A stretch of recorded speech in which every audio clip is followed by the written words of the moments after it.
A resident upstairs casually tossed a bag of trash down, nearly hitting a cleaner who was working below. The cleaner was left shaken and shouted upstairs, but the resident didn't apologize. Instead, they stuck their head out and barked back defiantly. "I'm throwing trash down to give you cleaners more work. You have to sweep anyway, so what's the problem with cleaning a little more?"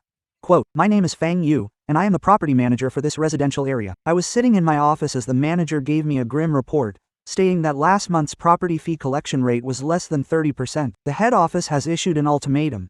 If we can't turn a profit this month, we have to pull out of this complex." As I sat pondering our options, a harsh, noisy commotion suddenly erupted outside my window. I stood up and opened the window to see Auntie Zhang from the homeowners committee leading a group of residents, shoving the security guards like madmen while demanding to storm in for a reckoning. "Fang, the residents have teamed up with a few committee members to hold an anti-property management rally to pressure us into paying compensation." I watched the scene coldly and said calmly, "Let's hear what they have to say."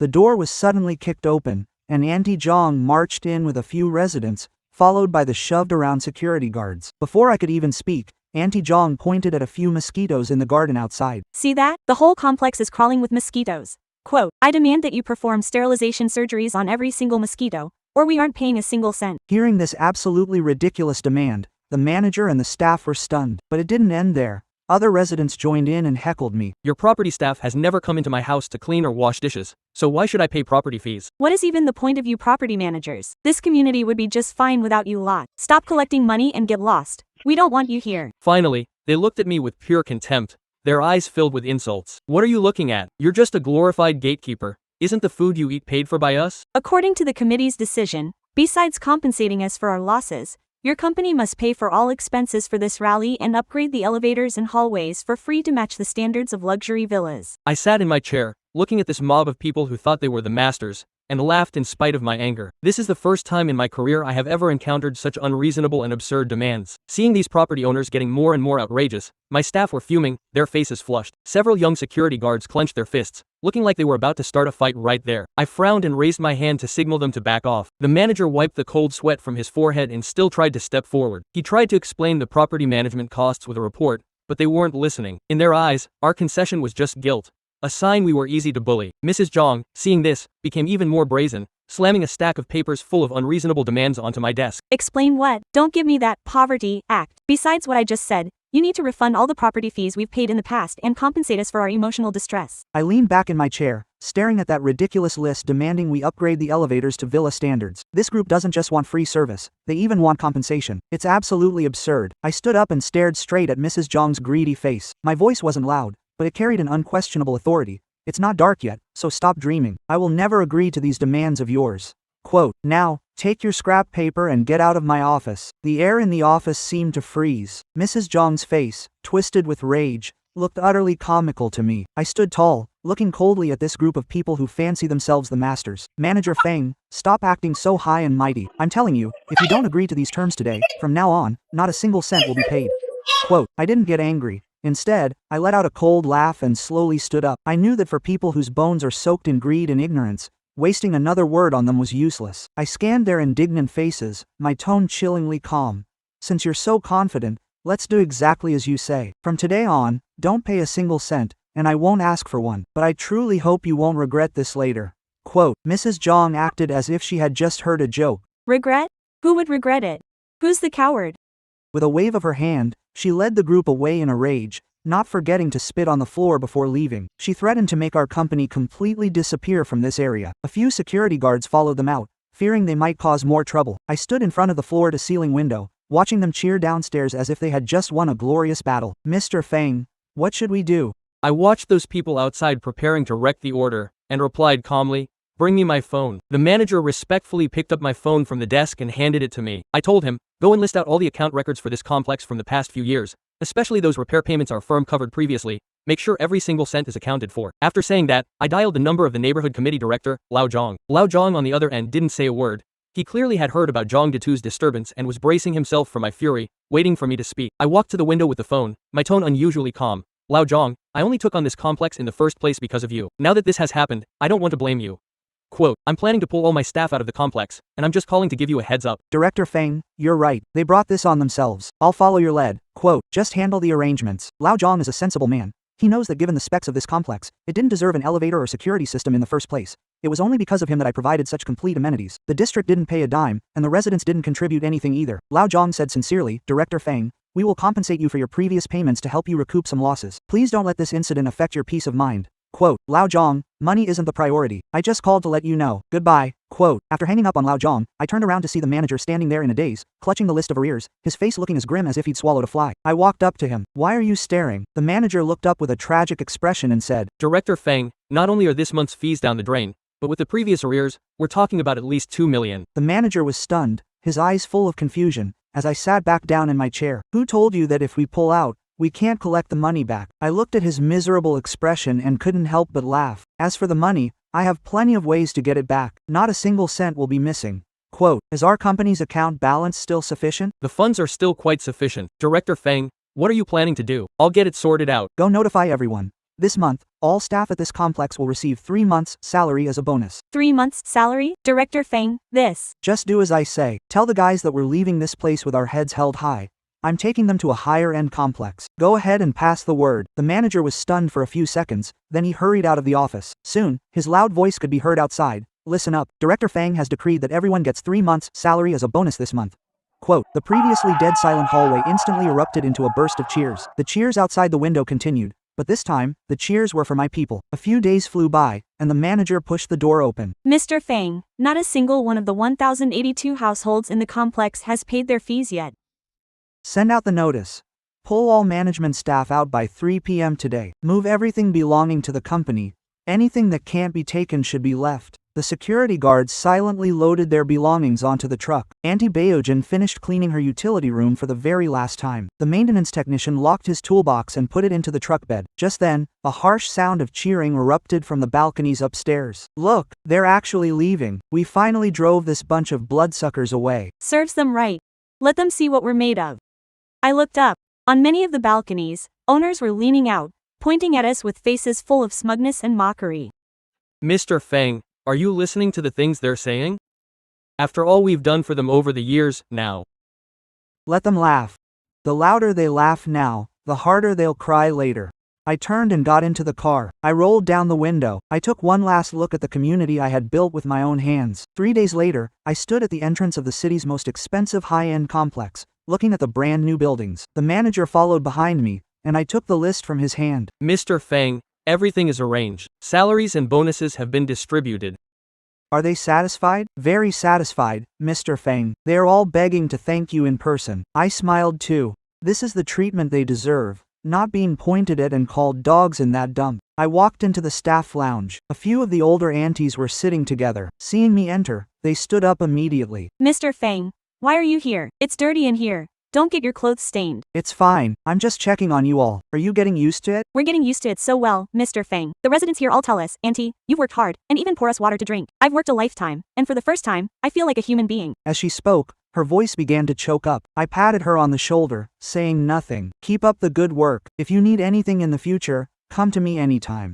Mr. Feng, actually, I have a question. You arrange for all our people to work in these high-end complexes. That must have cost you quite a few favors, right? I gave him a smile and didn't respond. I took him along to check on the next one. In the first week after we moved out, that community began to change. It started with the trash at the front gate. 1 bag, then 2 bags, with no one to collect it, no one. Once the sun hit, that sour stench drifted into every single household's window. Some covered their noses to walk around it, while others stood downstairs cursing, yet no one actually bothered to clear it away. By nightfall, the whole complex was as dark as a coffin.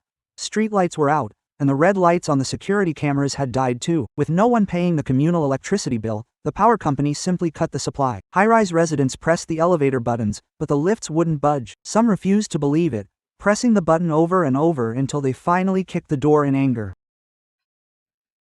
Why isn't this damn elevator moving? The management staff had all left. Who would pay the bills? Who would do the maintenance? The residents were stunned, only then realizing that the people they used to call dogs were gone, and the complex really couldn't function without them. That night, an elderly resident climbed 18 flights of stairs, collapsing halfway up the steps, gasping for air. A child cried and asked their mother why there were no lights. The mother held the child tight, unable to say a single word. Meanwhile, I was sitting in my new project's office, watching the brightly lit high-end complex outside the window, sipping tea while holding the new property's financial statement. A few days later, that complex had completely changed its nature. Rats began scurrying through the hallways, Cockroaches swarmed out of the sewers in droves, and mosquitoes in the green belts multiplied. Children dared not go down to play, and the elderly wore masks whenever they went out. What's terrifying isn't the pests, it's the human heart. Trash in the corridors piled higher and higher, as no one was willing to take a few extra steps to toss it downstairs. Some, finding the smell unbearable, tossed their bags right at their neighbor's door. The neighbor, seeing this, turned green with rage, grabbed the bags, and threw them back. The two cursed each other across the hall until they eventually came to blows. If you hadn't led the protest, the management wouldn't have left. Stop talking nonsense. Didn't you call them dogs yourself? The two grappled with each other. Some bystanders tried to break it up, while others filmed it for their social media feeds. No one noticed the few rats in the corner scurrying past with bits of rotting vegetable leaves. Downstairs was even more chaotic. Someone had fenced off the green belt, planted scallions and garlic, and even built a shed to raise chickens. Roosters crowed and ran everywhere, filling the air with the smell of excrement. Passers-by pointed and asked, "Is this a residential complex or the countryside? No one's in charge anymore. What's wrong with me growing some vegetables? If you have the skills, you grow them too." A few more days passed, and the complex had completely lost all sense of order. People stacked old sofas and broken mattresses in the hallways, claiming they were just for a moment, yet they stayed for a week. Some even chained off the public walkways downstairs, claiming the space as their own territory. Some even leveled the green belts and ruined the corn, with owners arguing all day long from morning till midnight, each claiming to be right and refusing to budge. You locked the passageway. How are we supposed to walk? This is my doorway. I'll do whatever I want with it. That's a public walkway. Ellipsis question mark. Say that again. Just then, Auntie Zhang from the homeowners committee stood up, megaphone in hand, her voice loud enough for the whole building to hear. Everyone listen. We can't keep living like this. I announce the formation of a self-governance committee. From now on, we manage ourselves, charging only $10,000 for fees, and we'll do better than that property company. The crowd stirred, some hesitated, some nodded, but soon enough, people started pulling out their money. Auntie Zhang is right. Let's manage and spend our own money. Auntie Zhang's self-governance committee launched in the complex with great fanfare. The group chat went wild. Some led the way with transfers, others brought cash directly to her home, and in just 2 days, the money piled up. There's so much money. It's enough for us to do a lot of things. Director Zhang is truly brilliant. Indeed. Once Director Zhang drives the property company out, won't we be the ones in charge of this money? Watch your mouths. We only collected this because we are doing things for the residents. Don't talk nonsense. Right. We are doing this for the good of the neighborhood. At first, it actually looked legit. Auntie Zhang brought in some relatives and friends and hired temp workers to clear the trash. The garbage that had piled up in the hallways for over a week was finally cleared, and someone came to look at the elevator. Though it wasn't fixed, it was at least inspected, and owners were liking the posts in the group chat. Auntie Zhang is reliable after all. Auntie Zhang was riding high, shouting through her megaphone downstairs every day. Rest assured everyone, with me here, the neighborhood will definitely be better than before. But this good spell didn't last 3 days. The temp workers quit after 1 day. The pay was too low and the work was too dirty. Who would want to do it? Auntie Zhang had to pay more to hire people, but despite spending more and more, the work got worse and worse. This thing is too complex. It needs parts replaced. Pay $20,000 first. She trusted this relative, handed over the $20,000, and then he vanished. People in the group started grumbling. Where did the money go? Why is no one in charge again? Some went to confront Auntie Zhang at her door, only to find it tightly shut. She wasn't answering calls or WeChat messages. Just then, shouting was heard from the committee office. Why do you get $30,000, while I do all the legwork and only get $5,000? You don't know a damn thing. I'm the one who brought in those connections. What kind of connection are you? Your relative who fixes elevators ran off with $20,000, and you still have the nerve to talk about connections? Ellipsis. You were the one watching the money. Maybe you pocketed it yourself. They went from verbal abuse to shoving, and finally to a full-blown brawl. Tables were flipped. Chairs were smashed, and Auntie Zhang even had a chunk of her hair pulled out. A crowd of residents gathered outside, enjoying the spectacle, and someone called the police. 10 minutes later, police cars wailed into the complex and hauled everyone away. A reporter carried a camera through the complex, filming mountains of trash, broken elevators, green spaces turned into chicken coops, and hallways piled high with debris. In the footage, residents covered their faces to avoid the camera, but a few were still cornered. What are your thoughts on the current state of the complex? It's mainly the property management's fault for being irresponsible and abandoning the place. But from what we understand, it was you who drove them away. The residents' expression changed, and they turned and walked away. We're victims too. That management company dumped us and left. What are we supposed to do with all our elderly and children? There are seniors at home who can't climb the stairs. They haven't been out for days, and we have to carry the kids up and down just to get them to school. It's miserable. Seeing a story they could exploit, the reporters cherry-picked the footage and aired it. The next day, as I was sitting in my new office, my phone rang. The head of the main office was calling, sounding stern. What's going on with the news? I don't care how you do it, just calm down the public's anger immediately. I quickly took a look at the news. The headline, Unscrupulous Property Management Abandons Complex. Countless residents struggling to survive. I hurriedly agreed to the director's request, but after hanging up, my face quickly returned to a calm expression. Looks like someone is losing their patience, but the fire isn't hot enough yet. Wait longer. Just as the whole internet was buzzing about the heartless property management abandoning the complex, I prepared to make my move. I pulled a USB drive from my drawer, containing their old promises to provide elite service, like having staff come over to wash dishes and mop floors, and surveillance footage of the front desk. I handed the drive to the manager. I don't care how you do it or how much it costs. Spend it. Buy traffic. Push it up. I want everyone to see this. Quote, The manager dumped all the content from the USB drive onto the internet. They should be hung up for public shaming. Still acting righteous even after stealing, claiming they're creating job opportunities. Is their skin made of city walls or what? Twisting the facts like that. Is that even something a human would say? So that's the truth? And they still have the nerve to play the victim. Mom, I've been scammed. Seriously, damn it. Public outrage ignited instantly, sparking widespread fury. Even the reporter who covered the story back then was accused of being a shill, let alone the others. The night the truth came out, public opinion completely flipped. I've seen people make unreasonable trouble, but never someone trying to perform surgery on the truth. Go ahead, show me you can do it. You called them dogs, and now that they're gone, you're still playing the victim? You're truly shameless. You deserve to be ignored. You've really got no conscience left. The internet is flooded with nothing but mockery and curses. The personal information of those homeowners who gave interviews was dug up completely. Their home addresses, phone numbers, and workplaces were all posted online. Someone sent a paper effigy to Grandma Zhang's house, a white paper figure. When she opened her door in the morning, it was standing right there, scaring her into a scream on the spot. Others had wreaths sent to their homes, with black characters on white silk reading, "Your end is near." The homeowners were too terrified to leave their houses, keeping their curtains drawn tight and their phones powered off. But it was useless. If the calls didn't go through, they'd send texts. If they didn't read the texts, they'd add them on WeChat. If they couldn't add them on WeChat, they'd track down their colleagues, friends, and relatives. In an instant, these people became like rats crossing the street, loathed by everyone. Grandma Zhang's door has been knocked on countless times. Each time she opens it, no one is there. Only piles of trash left at her doorstep by people who come in the middle of the night just to dump it and run. They installed security cameras, but the cameras were smashed the very next day. The other homeowners who were interviewed had it even worse. Someone spray painted, "The villain complains first," in big red letters on their front doors. People smashed their windows, leaving glass all over the floor, while in group chats, others kept posting their photos, addresses, and workplaces. The most extreme case was a homeowner whose company was exposed. The next day, the office received hundreds of complaint calls. Our called him indirectly and told him to resign voluntarily. He begged them while crying, but it was useless. By the third day, he was forced to pack up and leave. Another owner's child was ostracized at school, with classmates pointing fingers. "Your parents are bad people. We won't play with you." The child cried all the way home, asking his mom what exactly she had done. The couple just hugged each other and sobbed, unable to say a single word. Meanwhile, I sat in the office of my new project looking over documents when my phone rang. It was a reporter. I answered the call, and he stated his purpose. He wanted to interview me. I scheduled a time with him. "Okay, see you then." On the day of the interview, the reporter arrived at my office lugging a pile of equipment. Mr. Fang, what is your take on the recent public opinion regarding your company's alleged malicious abandonment? You have all seen those recordings and videos. Our company has served this complex for 3 years. In those 3 years, we've maintained the elevators and repaired the roads, only to be called dogs and harassed. Quote, "So, what are you planning to do next?" I stood up and walked to the window. My tone was calm yet firm. "I'll teach them what a contract means. I have instructed my lawyer to sue all the owners who are behind on their fees. Every cent of the principal and interest must be paid." Quote, "Anything else you'd like to add, Mr. Fang?" One last thing. When you refuse to treat others like human beings, you forfeit the right to be treated like one yourself. The next day, the news headlines were everywhere. Called a dog, he fights back in court. The comment section boiled over again. Support. These people deserve to be sued. Quote, Let them know the law isn't a joke. Mr. Fang is a boss. Looking forward to the verdict. Quote, I watched the public opinion online, put down my phone, and the corners of my mouth curled up. The timing was just right. I didn't attend the hearing. When my lawyer returned, he said there was only one person in the defendant's seat. Even the lawyer they hired and the most aggressive owners didn't dare to show their faces. Auntie Zhang wanted to come, but as soon as she stepped out, her neighbors blocked her in the hallway and cursed at her, scaring her back inside. The opposing lawyer was left looking pale and helpless in court. The failure to pay property fees was a fact. The audio and video evidence was solid and impossible to deny. The judge ruled on the spot.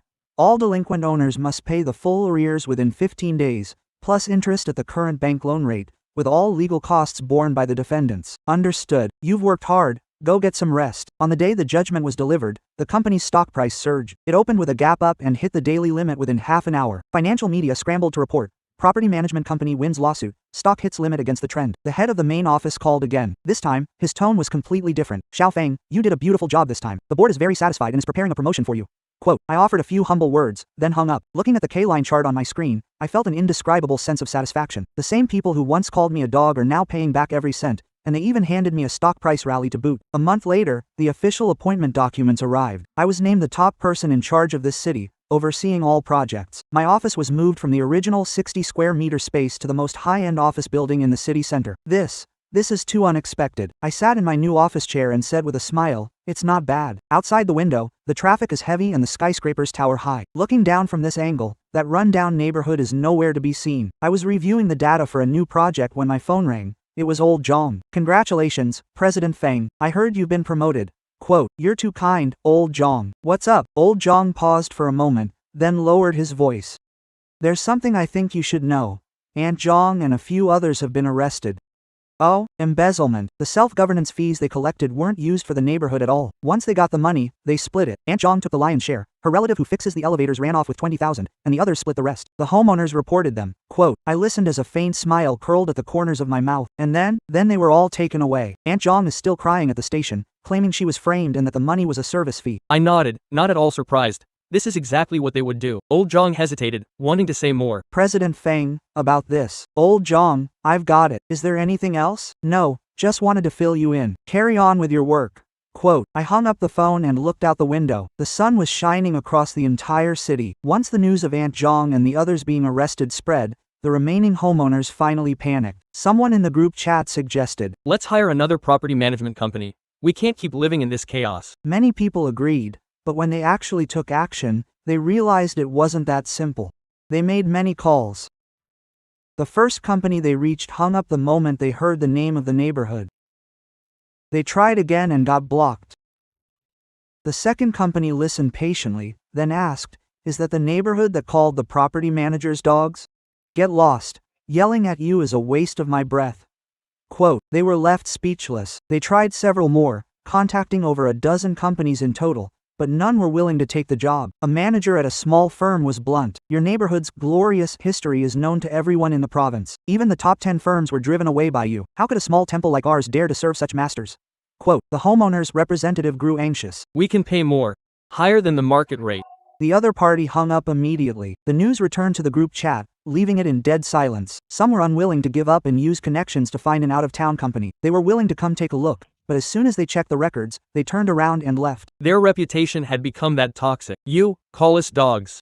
What do you know? Then they hung up immediately after cursing. Their notoriety had spread far and wide, and after much hardship, a newly established small company finally appeared. Fearless like a newborn calf, they accepted the request and sent 3 managers to conduct an on-site inspection. As they drove into the complex, they were stunned at first sight. The trash at the entrance was piled high like a hill, emitting a foul stench with flies swarming everywhere. A few stray dogs were rummaging through the garbage, and when they saw people, they looked up and bared their teeth without budging. The 3 men covered their noses and walked inside, their expressions worsening as they went. The corridors were cluttered with junk, broken sofas, old mattresses, and waste cartons, completely blocking the fire exits. The walls were covered in messy advertisements, and the stair railings were so rusted that your hands would be covered in flakes if you touched them. When they reached the 3rd floor, large rats scurried past their feet, making one of the managers jump in fright. The ground floor was even more outrageous. The green belts were long gone, partitioned off by wire fences and wooden boards into private vegetable plots. Some were growing green onions and garlic, while others were raising chickens. The stench of chicken droppings mixed with rotting garbage was enough to sting your eyes shut. One manager cursed on the spot. Is this a place for humans to live? Another stopped a passing resident to ask. Has it always been like this here? The resident looked numb. There's no other way. Nobody cares. The 3 of them exchanged glances and turned around to leave without another word. The resident chased after them. Didn't you come to manage the property? Why are you leaving? One of the managers turned back and cursed. Manage your ass. Even if you invited the gods, they couldn't manage this place. Are you trying to, with us? After this new property management company left,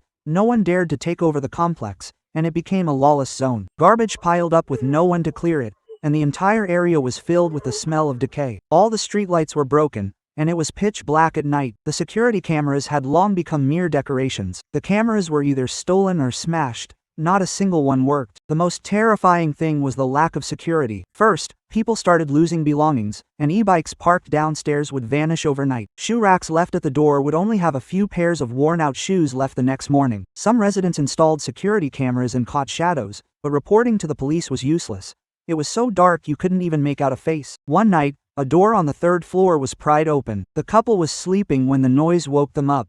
As they opened their eyes, 2 masked men stood by their bed, holding knives.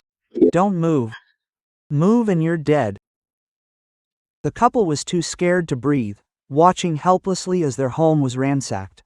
Cash and phones were taken, and before leaving, the masked man kicked the husband. Dare to call the police, and you're dead. The next day, the news spread throughout the complex.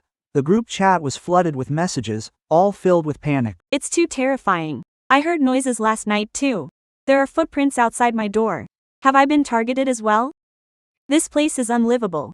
I'm too scared to even sleep at night. But panic is panic. No one can solve the problem. A few days later, the local news reported that multiple home invasion robberies had occurred in a certain residential complex, and police were investigating. In the footage, a reporter stands at the complex entrance with piles of trash behind them, as several residents tearfully complain to the camera. It's so scary, we don't dare to sleep at night. We have no idea what to do, and no one is helping. I heard there used to be security here before. A resident looks conflicted and stops. There was. Then they left.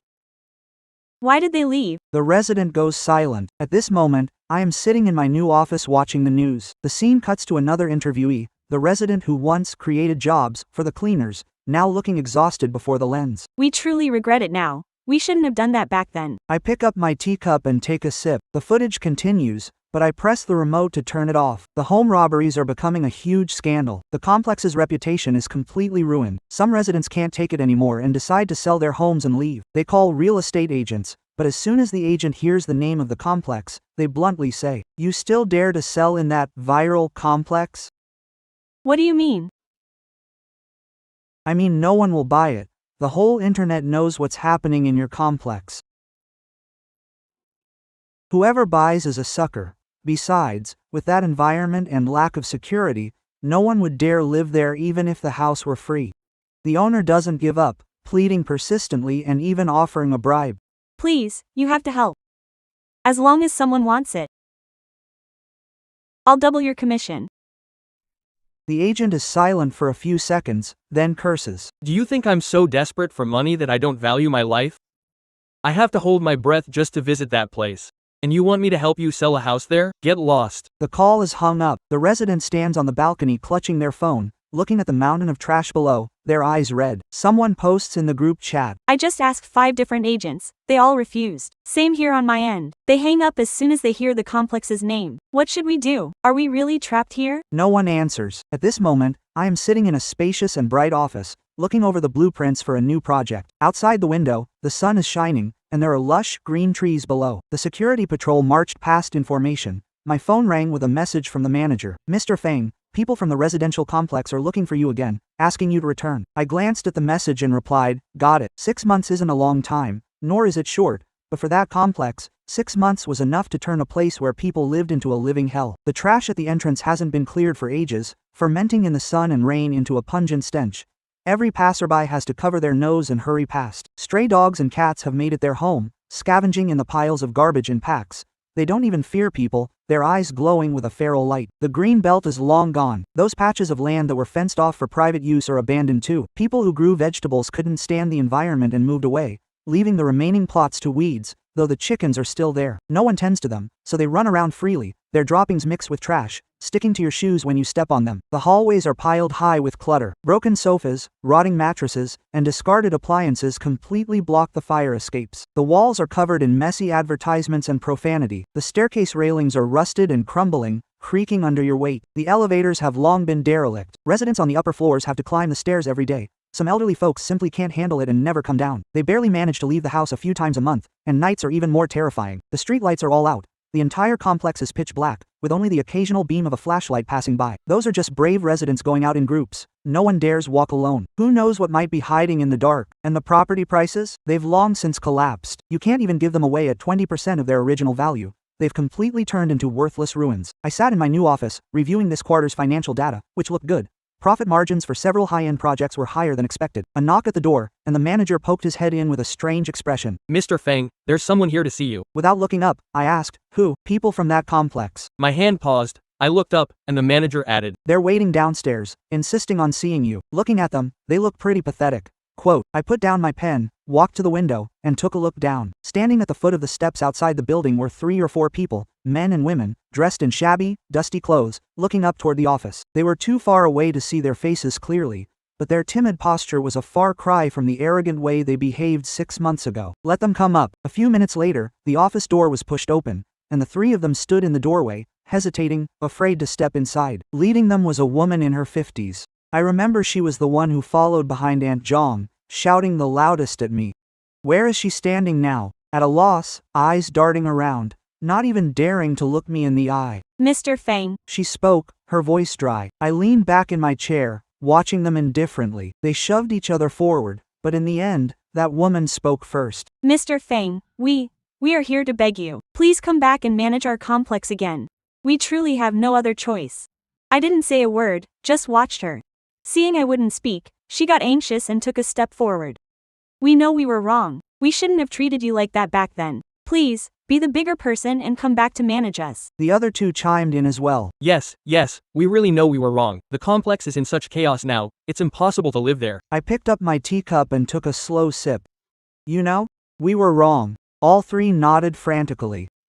We know. We really know it now. I put down the cup and looked at them.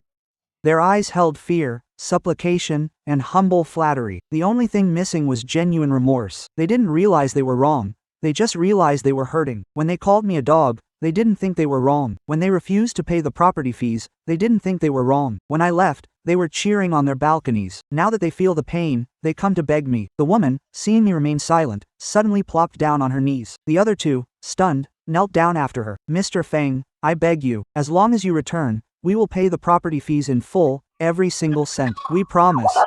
I looked down at the three people kneeling on the floor. I felt not a ripple of emotion. I stood up and walked over to them. The kneeling woman looked up, a glimmer of hope in her eyes. You'd better find someone else. My management fees are quite expensive. You can't afford them. No, we can afford them. Whatever you ask, we will pay. We will definitely pay.